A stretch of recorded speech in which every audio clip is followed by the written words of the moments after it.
Still says I have 0 KBA. Oh, there it goes.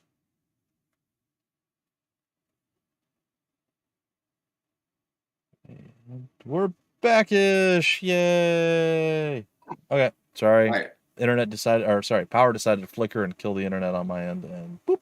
But we're back. All right.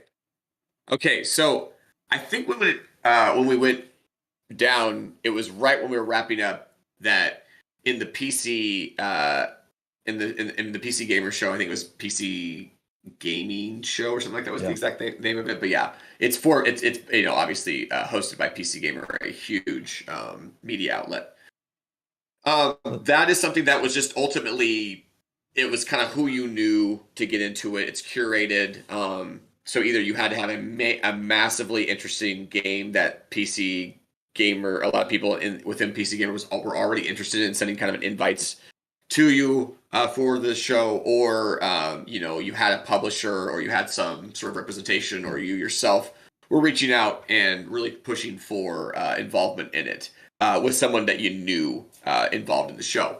So the rest of a lot of these, obviously Devolver Direct is going to specifically involve games that are published by Devolver. It's not going to have a bunch of games that you could submit for if you're not getting published by them and stuff. I think that surprises me. Now, again, I'm not trying to throw the big discourse on this because I know certain people in one camp versus the other, but I've always kind of avoided stuff like IGN, PC Gamer in general. It feels very disingenuous to me. Again, not trying to start that discourse. I know there's people on both sides, but it's just surprising that they have their own, essentially their direct or their big game show that features stuff. I really didn't think that was something that they would do. So this is surprising to me.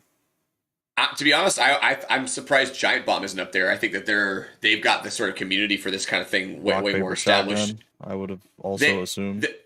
Yeah, I mean, PC Gamer I think is actually bigger than RPS, to be honest. But like, it is a thing that I think RPS has had just these ups and downs because they've had a lot of turnover from their original kind of cast, so to speak, which that was their sort of establishing that made RPS. And now it's just a lot different. But I think PC Gamer, I think like I see what you're saying, and I also know that these media sites that have been around since the early 2000s or even earlier. I don't know how long PC Gamer's been around for, but I know they've been around since the early 2000s. Those are the times where if you establish community earlier on, you just have that kind of going for you. In terms of viewership and so to speak. And the big thing is that they get the partners, right? I think that's the number one thing. It makes no sense if you're going to have a festival that doesn't have any oomph to it. And these festivals all did. The Future of Play got involved with the same kind of group. These other groups of games, like the Guerrilla Collective at the bottom right. Wholesome is not mentioned on there. Wholesome Direct. But that was another one that went down on last Saturday. Future of Play, Wholesome Direct preceded Future of Play on sort of a back-to-back situation with IGN and the front page of Twitch and Twitch Gaming. And there was like 7,000 concurrent, I think, maybe 11,000 concurrent at one point during those events on the stream. And then we also had the Steam feature that was during the event. The Future of Play banner was on the front page of Steam. Bumpy was streaming during that time, doing different on CookServe Forever's store page, giving us different looks of the trailer, basically doing like sort of a history showcase episodic. Yeah, it was different than just a standard. I'm going to stream playing the game. He did that, but that was within sort of a format that Bumpy and I had devised going into that event and stuff. Now we have a recording when we want to use it. We have another 7 days for the event page to be up, so we could put the recording back up. Bumpy might, if he has time, might just go live again and run that back potentially. So we have those opportunities in front of us as the event page, and I guess the potential traffic to those pages, getting that traffic increase, is going to be going on until the 22nd for Future of Play, and then it's going to get pulled. I don't know if that's true for the rest of these games that we're seeing, or rather the rest of these game events that we're seeing. but I think each of them have their own individual kind of deals and setups with Valve on that front. So that's just a little background on what we're involved with, what we're trying to get out of. We saw almost 4-digit wish lists on the first day, and of course the event didn't start until the middle of the day, so the next day kind of rounded that out. So right off the bat, that seems I thought in my head I told the lead developer of Vertigo that I don't really know at all. I don't have really anecdotal. I only have anecdotal evidence on some of this stuff, and it's not for this event directly. So I was just conservatively hoping for 2,500 wish lists from beginning to end of event. So like by June 22nd, that does seem to be occurring. So that is, to me, worth what we did, which was not a ton, right? All we had to do was submit for it, and we did have to have a new trailer cut and new footage, which did take, obviously time and energy from the production team. So, and of course, money to pay that production team from the company. So there was some investment, right, to get this out, but it wasn't a huge investment at all.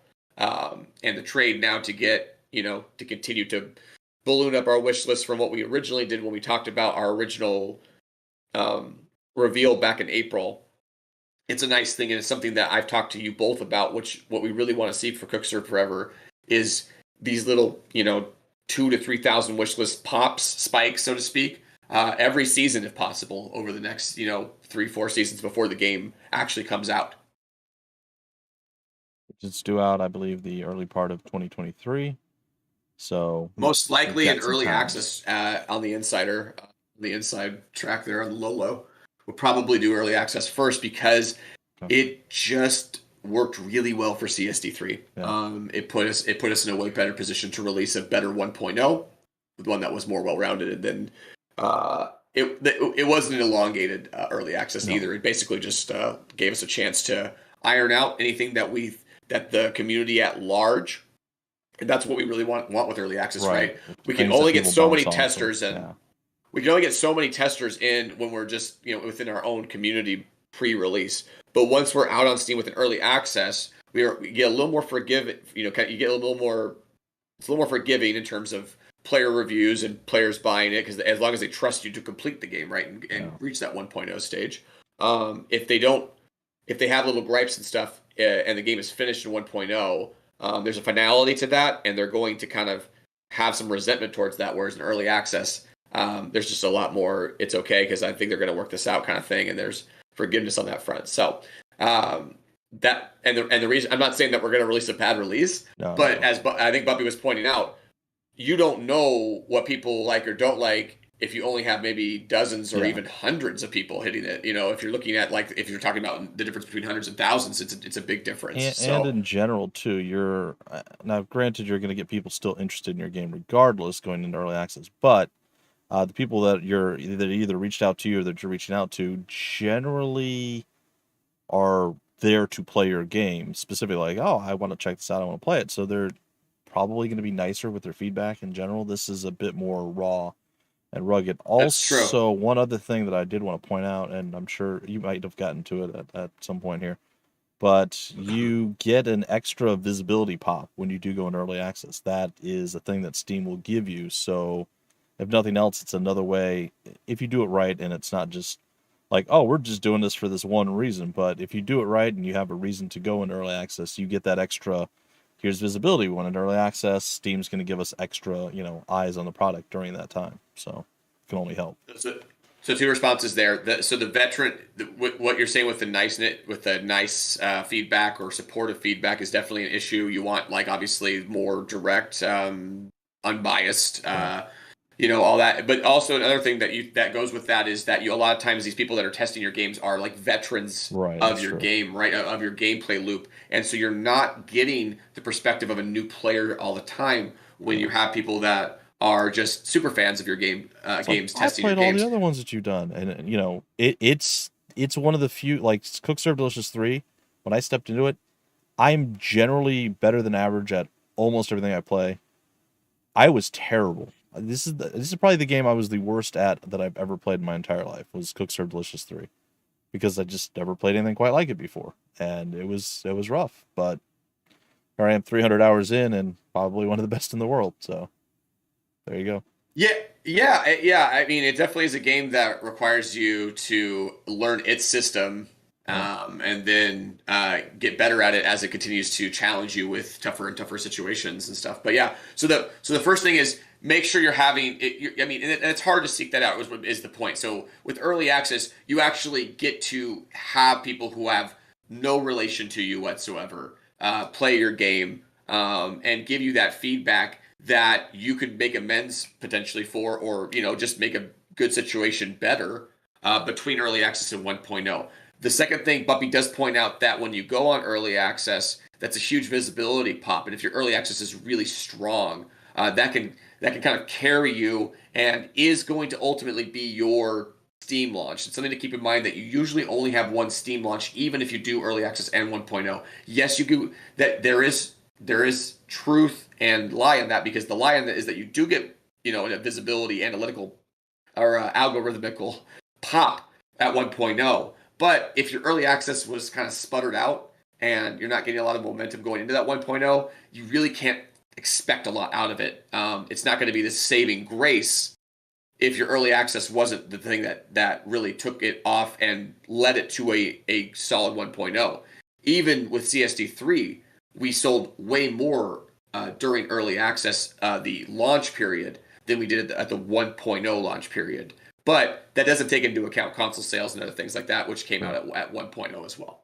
So yeah, we're just kind of talking about how these things kind of go about. But so just let's run it back. We're talking about some of the processes or the procedural kind of nature of this. We talked about this sheet before, but we can share it again. The worthy festivals, that spreadsheet I shared a couple of weeks ago, or maybe it was now a month or maybe even 2 months ago, somewhere in that range. Yeah. Right. That points out all of the festivals that are at least potentially worthy of hey Todd, what's up? Worthy of your submission, and worthy of your consideration to submit. I'm just needing to find the actual sheet. There it is. And this is important because there's a lot of shystery, terrible events out there that you are wasting your time to get involved in. And one of the key factors of these is there's a column that says, does this have a Steam feature, yes or no? And for them, I'd say, 9 out of 10 are yes. There we go. So this is not a, insider spreadsheet or anything like that. This is an open spreadsheet to anybody who would like to use it and refer to it. And we've talked about this before. This is one of my favorite references to use. You can just look through it and see the dates, the times, and the color-coded keys tell you, what you need to know if there's I think, green, yellow, or red situation. We went over that before, but just really quickly, green means that the event is actively taking submissions and you can submit for that. Yellow means that it's within the last week of submissions, and red, I think that's what it means. And red means it's in the final day. So you can kind of scroll through at your leisure if you're a developer. And it's something that I personally kind of just do a weekly or bi-monthly check on to see what new festivals have been highlighted green, and then I kind of go through that process of saying, okay, is there any conceivable way that this works for us as a developer, for Cook Serve Forever, for Cook Serve Delicious, the series franchise? Does it make sense for Chef Squad if it doesn't make sense for those games? I kind of go through my sort of, the whole rigmarole with that. And if I get to the end and I'm like, oof, I'm reaching here, then I just don't do it. We don't submit.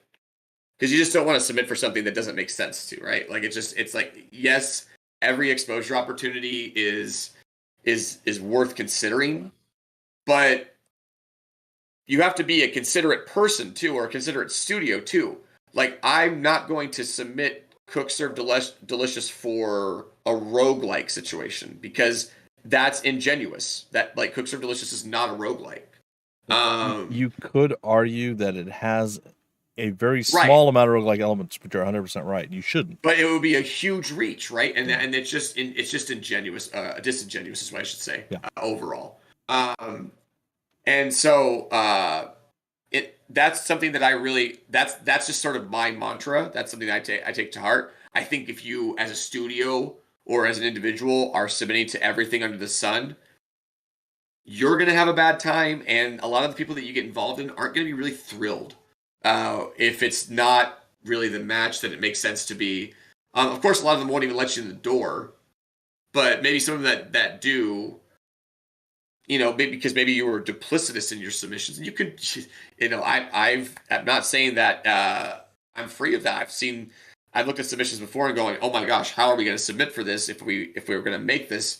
But they're asking for A, B, and C, which we maybe don't have. How do we pull that off? Like I've submitted before, knowing that we're going to have to, if we get accepted, we're going to have to pull the rabbit out of the hat in terms of content creation, so to speak.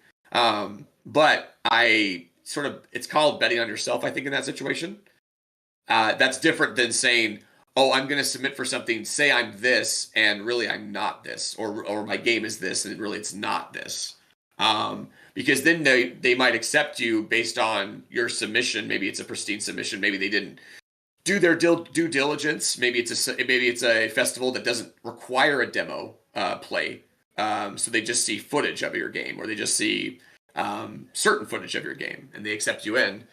And then it kind of comes to light that your game's not, in line with the categorization of their event. That's just like rife with issue. And the players who find you that way are going to be disappointed as well. Like there's right. not really an upside.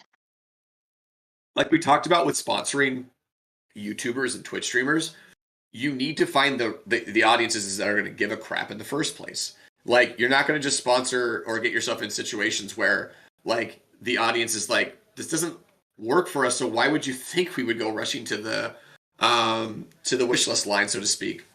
I'm blurry. I'll be right back on that front. Dude. All right. So, I'm trying to refocus here on. Oh yes. So making sure that you're submitting for festivals, for events, for directs, etc. From on this list that we just showed, that we shared. Like that makes sense for your games. That your games that like the audiences that are gonna tune in are going to connect with that because they're on the same level, they're on the same, in the same zone and have the same vibes that festival is promoting. So future of play would not be a Cook Serve Delicious 1 or 2 submission. It's the sort of the additional story that's been added in CSD3 and now CSF that I think turns CSF into a valuable thing for future of play that will be submitted for it and show them sort of the story that we built around the gameplay. Future of play was fascinated by that. I don't think that was duplicitous. I think that's part of the game, right? Like I think that we leaned into that for future of play, and that was why that one of the reasons, in addition to going, hey, you're probably a known commodity to some of these. I know that not everybody's heard of Cook Serve. But Cook Serve is a known commodity to some within the indie circles, and that definitely benefits us at times, and I will admit to that. Or not admit, but just sort of put that out there. Because it definitely needs to be said. That someone could be like, oh, I've heard of Cook Serve, the Cook Serve series. I played Cook Serve Delicious, etc. That is a way to, obviously you can't just manufacture that out of nothing. You have to, that takes years and David's success, Chubagan's success on the original game that brought us to that point. It's possible that played a huge role. I don't know, but I think that it's worth pointing out that that's definitely possible as you kind of consider the other things going on there. So, but that doesn't take away from the fact that I was going this, Toonami inspired kind of festival. We have some really popping animations and art. I think that it would work really well for it, and they totally dug it. And we submitted to 6 festivals, and this was the only festival that we heard back from, and we heard back from them like almost immediately. So it was really cool to at least know that, hey, we have an acceptance into a festival, and we're going to be able to work towards something and have that going on. And so that was the path.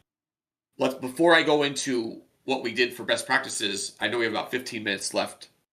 I do want to go over real quick about what happens if Future Plate didn't get back to us, and no one else did, like they did, like quite factually, no one else got back and said. And you know, one of the reasons why I think is that we didn't really have anything new to announce, right? Like this was something that we knew was a bit of a stretch, but at the same time, we had new footage. We felt like that could be this new trailer focused on one of the main characters in the game that we're pushing. Could really take it far, and we've gotten great reaction and response to it. But it's not the same as saying, you know, release date or platform confirmations, Gameplay, full reveals. Trailer, or any of that. A lot of these games were their initial reveal. Obviously, we already shot that bullet out of the chamber in April, so you know you can't do that again on that level. So that was there.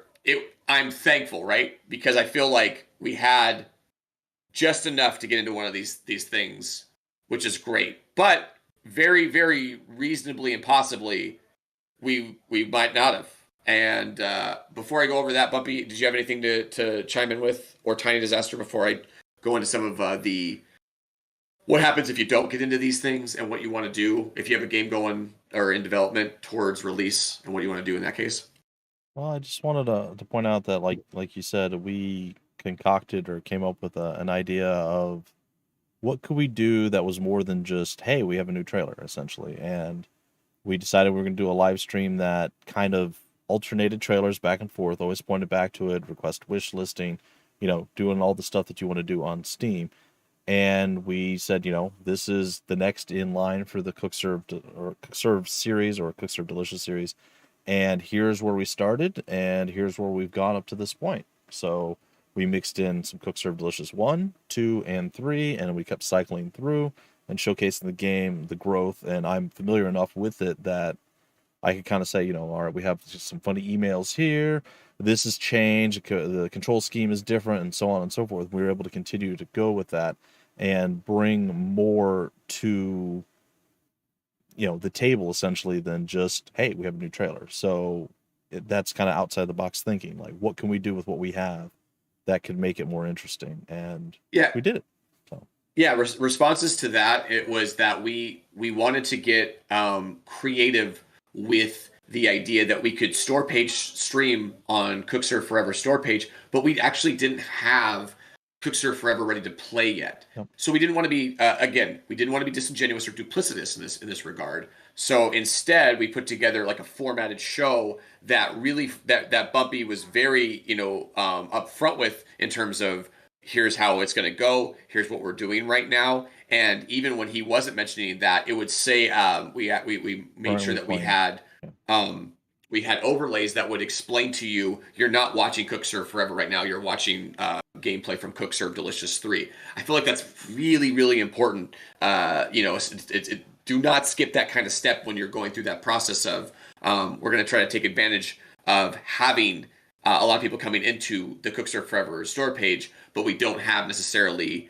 that game active gameplay demo to play for the streamer yet. We do have gameplay, you know, within footage, but, you know, in terms of trailer and stuff, but we don't have it yet to give to Bumpy in terms of, oh, I can play a few levels, I can show it off like that. So we tried to make that work without, you know, violating the Steam user trust, or, you know, so to speak, you know, the Steam user to developer trust, tree of trust. We were trying to hold in on that, but I felt good about it. Felt really strong. We had a really nice 12 hours, so to speak, or maybe like 13 and a half hours of wish listing that suggested that was definitely worth our time. And again, as Bobby points out, some nice creative touches and mindfulness and awareness of what that, you know, what we were doing, and not just being like, okay, we're gonna just throw Cook Serve Delicious gameplay up on Forever willy-nilly, because that could hurt us as a studio. That could hurt the games people people going, oh, this is not what I was thinking what Cooks Forever would look like. It's like we want to make sure that's clear on all sides. Well, and that was another yeah. thing I tried to emphasize as well is the differences between each game. Like, they started here and then they went and they did kind of a relatively big shift for 2, and they had certain things, like each game is different. They have certain things that only they do that no one else, like the Chef for Hire or Cook for Hire, for instance, in 2. That was only in 2. It wasn't in 1, it's not in 3. And then so on and so forth. So like kind of the evolution of the series. And throughout that entire the 2 hours that we did do the streaming, we got about 9,200 people came through the store page at that time to actually see what was going on. So, yeah, so, oh, big yawn, good boy. So, talking about what happens if we didn't, like, if us as a studio didn't get into future of play and we had no other options, and we're not doing Steam Next Fest because Steam Next Fest critically requires a demo, right? So, and that's true for a lot of these, by the way. Like, we had to really look for ones that we could get accepted in that did not require us sending them at least an internal demo, even. You know what I mean? Like, a lot of these do. So, something to keep in mind is that you're limited by the point you're at in your development process, right? If you don't have playable content yet, it's not quite your heyday yet for these things. It doesn't mean you can't participate in them, as we're talking about with Cookster Forever. We got it done.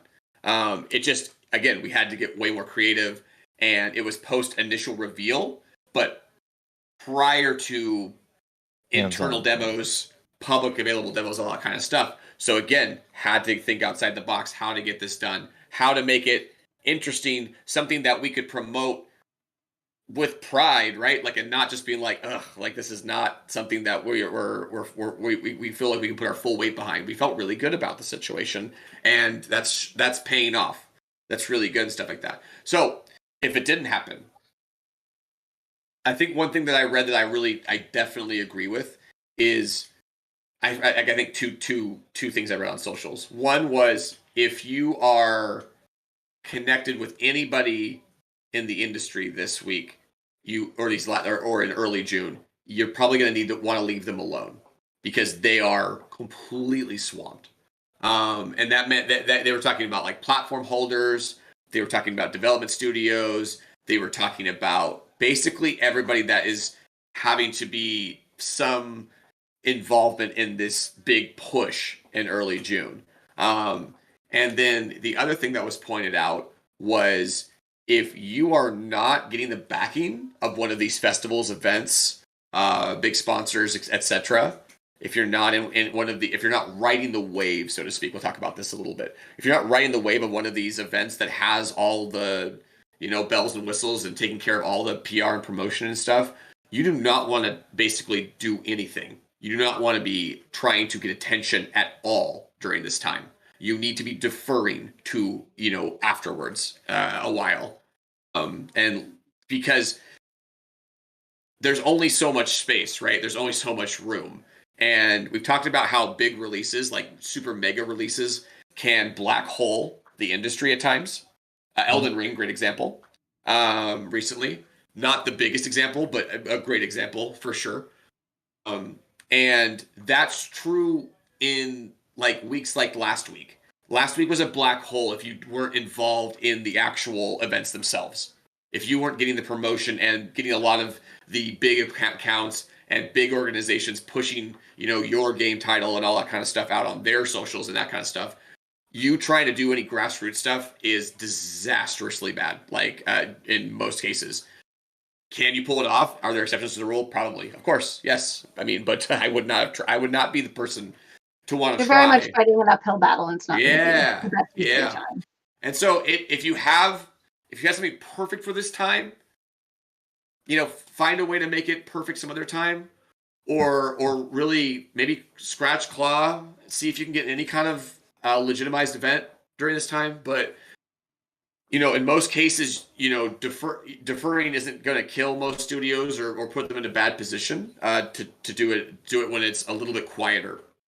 When you can when you can bring attention, when people are just kind of hanging out and stuff. Summer in general is actually tough too because a lot of people are logged off, right? There's I know that last year when I streamed during the summer, it was hard to get viewership because there's just not as many people locked in, and people were like, "Oh man, the summer is when I'm going to kind of shed the pandemic thing of being like locked in and pod personed and always with the stream going and stuff." So I feel like that to some extent is true. That's why the summer sale exists, right? The summer sale originally came about, I think, because nobody bought games originally in the middle of the year. It was all late season, kind of holidays, Christmas area, and early, kind of early in the year, where most releases would tend to populate because the numbers said most people bought games during those times, and a lot of times they didn't buy them at all during the summer. Well, the digital revolution and the discount revolution changed that, changed it dramatically. So now you can sell basically at any time as long as it's not super busy with a bunch of other stuff going on. So it's just the same. It's the same principles apply here. You're not going to try to bring your one mega horn to the party where there's thousands of people with thousands of mega horns. Like, it doesn't make any sense. You're not going to be able to rise above, events that basically have you beat from the start because of their promotion reach versus your grassroots reach. Again, if you have a huge platform or community, etc., you might be able to pull off something. But if you don't have partners during this time, look for a quieter spot. I think that is like the number one thing that I think about when I think about if we didn't get into this event.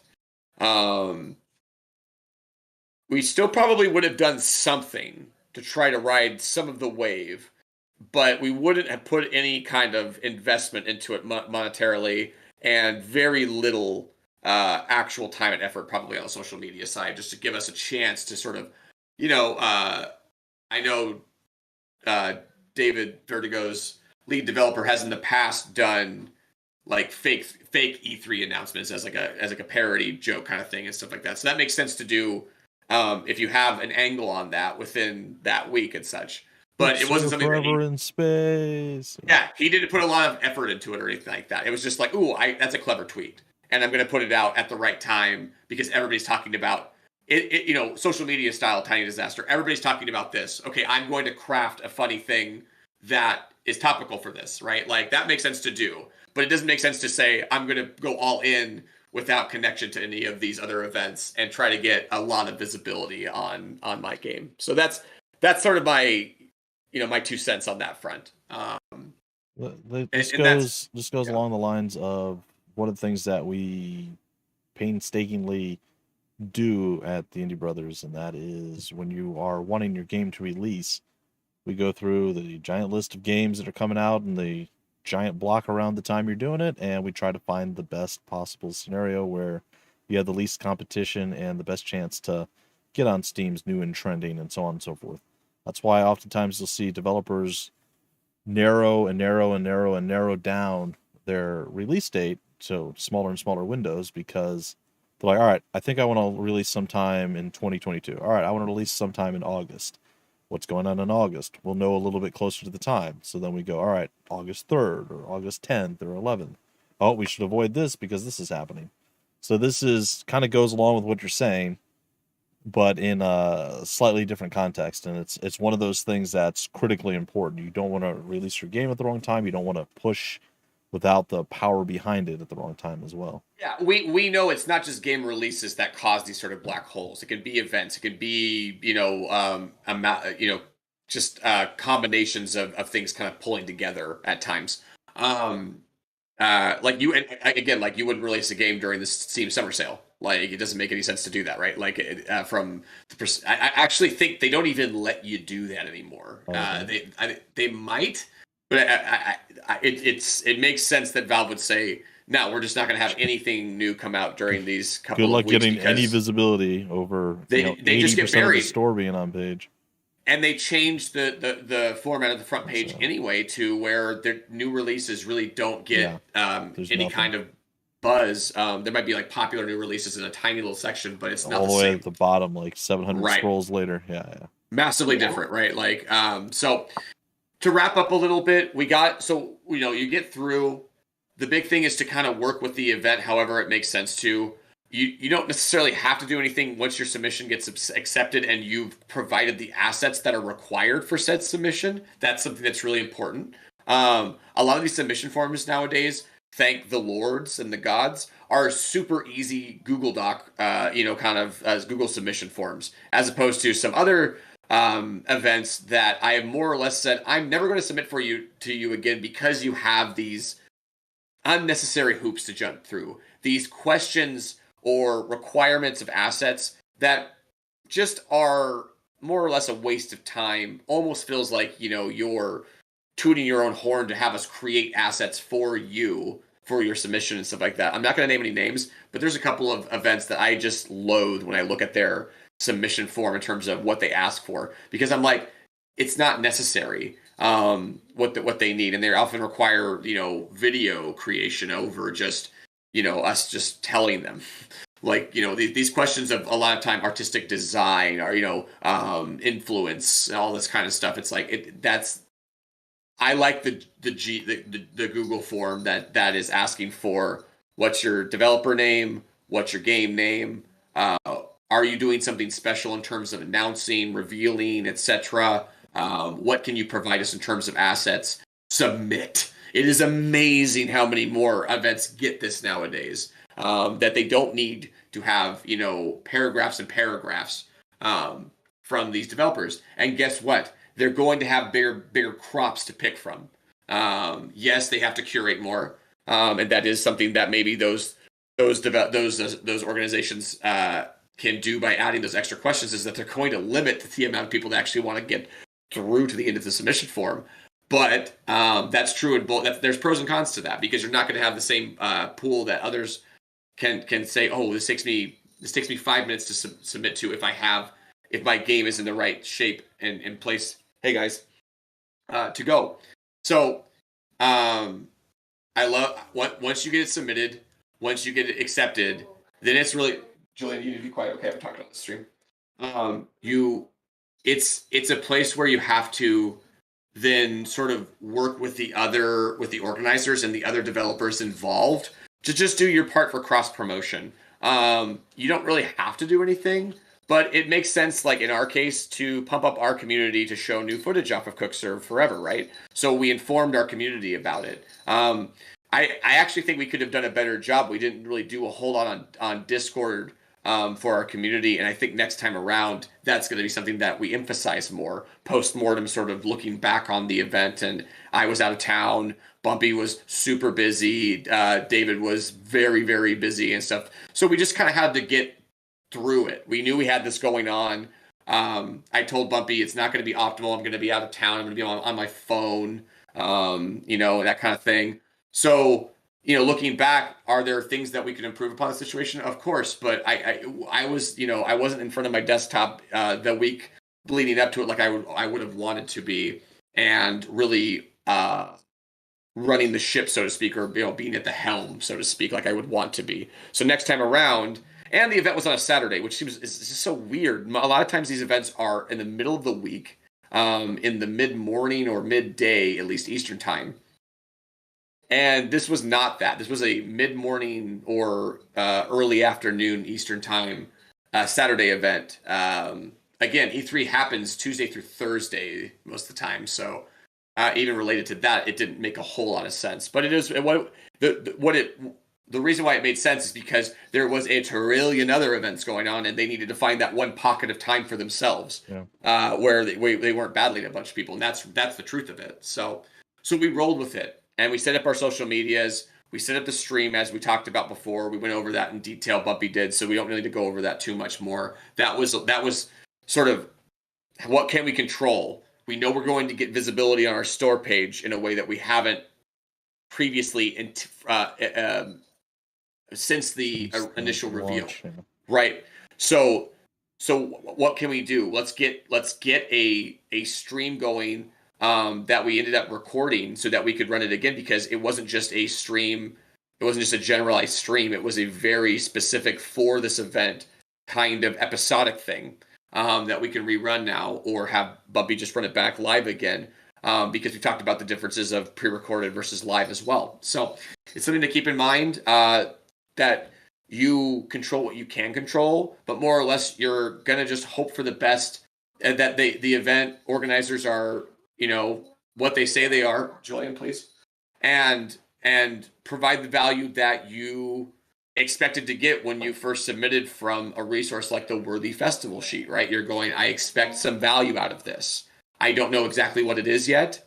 And for this one, it felt like we set our expectations right where they needed to be, and they are meeting them and potentially exceeding them.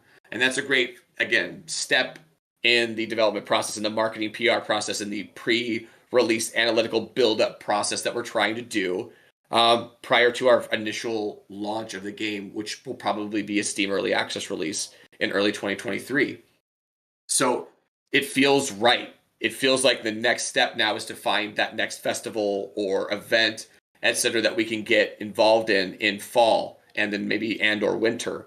The one thing that we have done, Bumpy and Tiny Stash, that I have not mentioned that's really meaningful to this, is we built out a demo schedule in terms of when we know we're going to have an internal build that we're ready to sort of start having people privately play, platform holders, event organizers, limited testers, etc. And then when we can start doing more, outreach to, VIPs, content creators, that kind of stuff. Yeah. And then when can we push out the public demo on like a Steam Next Fest kind of situation, or one of these events that require a demo, that are like the event we did with Kit Fox was a lot more Steam-centric focused. And so if you have a demo, that's really important, versus this last week was more of a reveal party, right? Demos were part of the process, and they really are now. Because I almost like how the reveal party last week led into Steam Next Fest, which is like a demo party now. Yeah. It's kind of a cool transition for consumers to kind of say, okay, we got to see a lot of stuff, but we didn't necessarily have access to a lot of interactive things. And now we do with Steam Next Fest. So it's a nice back to back. And as we talked about before, regardless of how public events kind of roll back out, and in real life events sort of roll back out over the next several years, I hope that these things continue to hold root as they've sort of rooted themselves over the last few years. I feel like there's space for both in real life events and these virtual events. And from the opportunistic developer perspective, we need these opportunities. We seek more opportunities, and it's nice to have a lot of opportunities, as we've talked about, Bumpy, that don't require us to get into a car, on a plane, rent hotel rooms, put our like life energy into. Yeah, but it's like a wider reach with less total individual connection. Well, it's like tighter connections can be formed in real life events. No. But it's not going to be on a mass scale. And the mass scale of people that are going to see you in live events, it's so passing. I feel like the virtual events almost give you that, if not more, because people are just sitting around and they'll like, I'll watch your trailer. In a real life event, they might just walk right through. They're right? So I'd rather go see the new Gear of Duty War call medal. Right. Honor.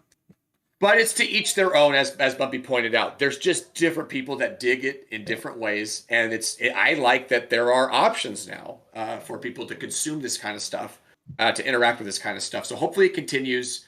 I think we've mentioned this before, that the technology is going to improve over the next decade, and it will be really fascinating to see how virtual events. I mean, I imagine in the 2030s, virtual events will be much more interactive than they are now. They feel like are at arm's reach right now, or at arm's length, if that makes sense. Yeah. Like it's like I see them, but I don't feel them. I'm not involved like in any meaningful way, the way that physical shows have done before. And again, this is just from my perspective. Well, it would be more akin to something where you log into like a game lobby and then go in, or even virtual reality, and Right. you're there but not there versus just watching a video that's an event, right? So they're already starting to do stuff like that, which is pretty cool. Right. It's just that it has to be smooth, and it's not quite yet. I built Yeah. from in generally speaking, the experience is going to improve, I think, pretty massively in Agreed. about 5 to 10 years. So we'll see how that goes and what that means. Because I think that it just, from what I understand from like the metaverse and VR chat and stuff like that, there's a lot of people that really don't feel like they would ever go to public events, that would never want to voice themselves in those kind of things, that really feel comfortable voicing themselves and putting themselves out there in those kind of spaces, right? And so I think that's just cool, because it just again opens up a whole new audience to kind of be able to communicate with, that maybe we haven't been able to this point. It's a bold new direction that hopefully, like I said, hopefully it all works out. So are we good to go, Senor Capelones? Yeah, I mean, Thank you. Don't you have an appointment in 20 minutes? Just you told us to keep this one to an hour. yeah, I know. I'm just trying to like. I mean, it's on. Obviously, it's on me, but like, I'm just trying to wrap up on making sure I've touched everything I need to touch on in terms of what we did. And honestly, I think that it is not super complicated what you have to do if you do get accepted into a show. I kind of was thinking that there was more steps to it, but really, it's about going through their process, doing what you can do, control what you can control. Obviously, keep it on the level, Yep. and then analyze how it went, and consider that for your next time around. Yep. As you go through the process again, which I will be doing in a matter of weeks and months. I'm going to go through this process again of locating, submitting, and hopefully You've got getting a good accepted. system in place. That What'd you say? Sorry. sounds like you've got a good system in place for kind of running it as smoothly as you can. Well, if the whole idea is this is the in vogue thing to do to get wish lists right now, and at some point the value might lower. I hope it doesn't. But there's always something to chase, right? There's always some new opportunities to go after.